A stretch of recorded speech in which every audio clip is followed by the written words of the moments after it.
नमस्कार दोस्तों and welcome back to my channel जहां आपको मिलता है सिर्फ और सिर्फ एंटरटेनमेंट। और आज मैं लाया हूं वेनम का 32nd इशू।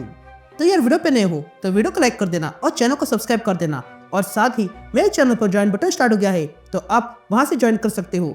और उसी के साथ अब आप मुझसे व्हाट्सएप पर जुड़ सकते हो जिसका लिंक मैं आपको डिस्क्रिप्शन में दे दूंगा। तो ये पिछले इशू में आपने देखा कि एडी ब्रॉक फिर से गार्डन में आ गया है और वो वहां के सारे एडी ब्रॉक्स पे हमला कर देता है। लेकिन तभी वहां मेरिडेस आता है जिसे रोकने एडी आ जाता है। लेकिन तभी एडी देखता है कि मेरिडेस को कुछ होने लगा था और तब मेरिडेस के सिरे को चीरकर कार्नेज बाहर आता है जो वहां पर एडी पर हमला करता है और कहता है कि उसने एडी के बेटे डिलन को खत्म कर दिया है। अब ये कैसे हुआ ये इस इशू में पता चल जाएगा। तो अब आगे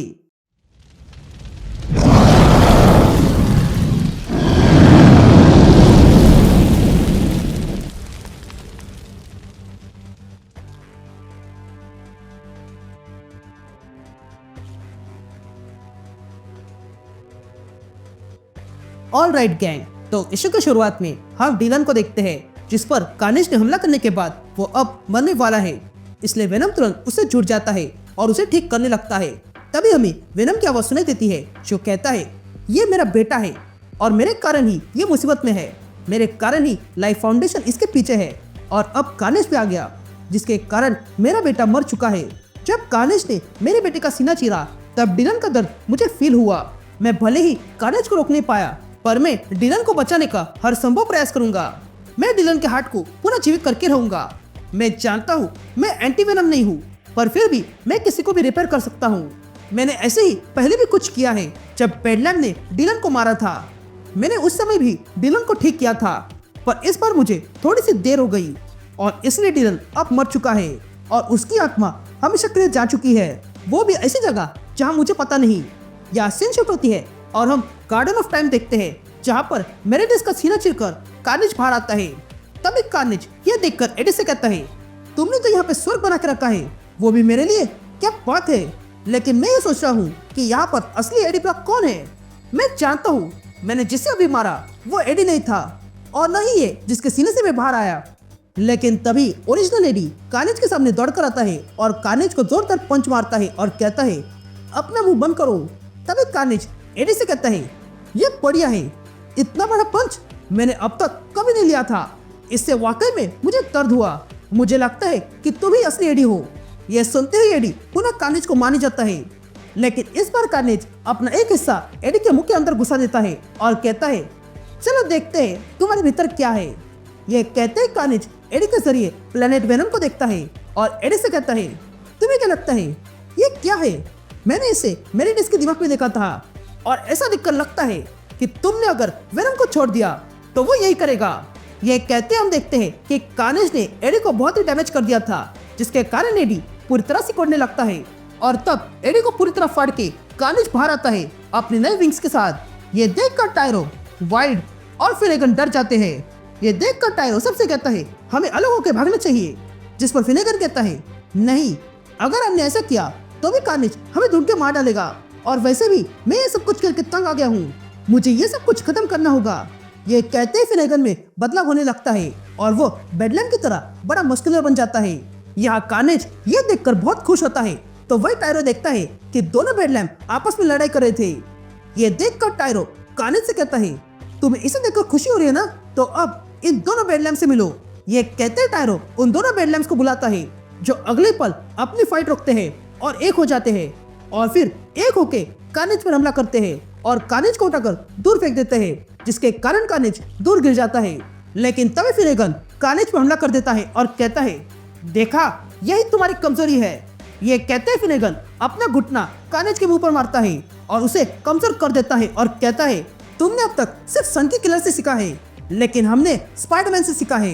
ये सुनते ही कार्नेज उठने का प्रयास करता है लेकिन तभी बेडलैम्प कार्नेज को पकड़ के रखता है और तब फिनेगन फिर एक बार कार्नेज पर हमला करता है और कार्नेज का मुंह तोड़ देता है। यहाँ टायरो और वाइल्ड ये देख रहे थे। तभी वाइल्ड टायरो से कहता है हमें इस फाइट में शामिल होना चाहिए, जिस पर टायरो कहता है मुझे नहीं पता हम क्या कर रहे हैं पर हमें ये बात पूरी हो सके उससे पहले ही टायरो कुछ देखता है और वाइल्ड को देखने के लिए कहता है। और तब वे दोनों देखते हैं कि वहाँ पर जमीन से एक बड़ा सा हाथ बाहर आने लगा था। यहाँ बेडलैम्प कार्नेज को ऊपर उठाता है ये देखकर कार्निज हंसने लगता है। तभी फिनेगन कार्निज से पूछता है, इसमें हंसने वाली बात क्या है? हम दोनों किंग इन ब्लैक है, यहाँ पर हम तुम्हें खत्म कर देंगे और फिर जाके डिलन को बचाएंगे। ये सुनकर तुम्हें हंसी आ रही है? जिस पर कार्निज फिनेगन से कहता है, तुमने यहाँ मुझे कमजोर करके समझ लिया कि मैं तुम्हारे सामने कुछ भी नहीं हूँ ना, लेकिन तुम गलत हो। मेरे पास अब भी कुछ है जो तुम्हें हिला के रख देगा। ये कहते ही कार्निज अपने अंदर से ऑल ब्लड निकालता है जो कार्निज ने गॉड बनने के लिए वेपन बनाया था, और फिर वो ऑल ब्लड फिनेगन के सीने में घुसा देता है, जिसके कारण फिनेगन अब पूरी तरह मिट्टी बन के खत्म हो जाता है। यहाँ बेडलैम ये देखकर हैरान था।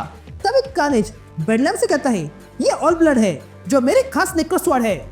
ये कहते ही कार्निज अपनी ऑल ब्लड उठाता है और बेडलैम के सीने में घुसा देता है, लेकिन बेडलैम इतना ज्यादा पावरफुल होने के कारण वो उस हमले को सर्वाइव कर लेता है। यहाँ एडी फिर एक बार ठीक हो चुका था और वो अपनी आंखों के सामने फिनेगन की लाश को देखता है जो राख बन गई थी। इधर कार्निज बेडलैम से कहता है, तुम बहुत स्ट्रांग हो, मेरे एक वार से तो बच गए, लेकिन अगली बार नहीं बचोगे। यहाँ टायरो और वाइल्ड देखते हैं कि वो बड़ा हाथ कोई और नहीं बल्कि मेरिडेस था जो काफी घायल है लेकिन अब भी जीवित है। ये देखकर वाइल्ड तुरंत उसे बचाने आता है। इधर कार्निज टायरो और वाइल्ड को देख लेता है और कहता है, तुम लोग चिंता मत करो, मैं तुम लोगों को भी खत्म कर दूंगा।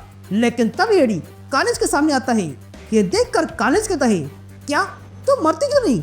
मैंने इतने सारे एडी को मारा और वे सारे मर गए, लेकिन तुम मरने का नाम नहीं लेते हो। अब फिर से तुम्हें एक बार खत्म करना होगा। जिस पर एडी कार्निज से कहता है, अगर इतनी चुल मची है तो ट्राई करके देखो। लेकिन तभी देखकर कार्निज एडी से कहता है, तुम तो वापस आ गए, अब देखते हैं तुम्हारा गार्डन वापस कैसे आता है।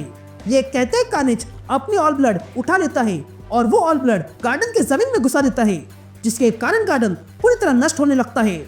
यहाँ मेरिडेस ये देखकर चिल्लाने लगता है, लेकिन तब तक बहुत देर हो चुकी थी और तब हम देखते हैं कि कार्निज ने वो पूरा गार्डन ही नष्ट कर दिया था। तभी हमें वेनम की आवाज सुनाई देती है जो कहता है, कार्निज भविष्य का अंत है। वो चाहता है कि वो हर एक कहानी का अंत हो जाए और अब उसके पास बहुत सारी पावर है। पता नहीं ये उसे कहां से मिली, लेकिन इतनी सारी पावर काफी है दुनिया को खत्म करने के लिए। वो मेरा बेटा नहीं है।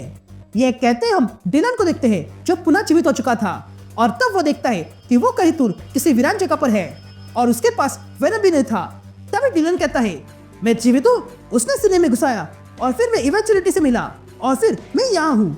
मुझे जो कुछ भी पता चला है वो तुम्हें बताना है वेनम। तो क्या तुम सुन रहे हो? लेकिन वेनम कोई जवाब नहीं देता है। ये देखकर डिलन जोर जोर से वेनम को बुलाने लगता है, लेकिन वेनम कोई जवाब नहीं देता है क्योंकि वो वहां पर था ही नहीं। And that's it. ये इशू यही कंटिन्यू होता है।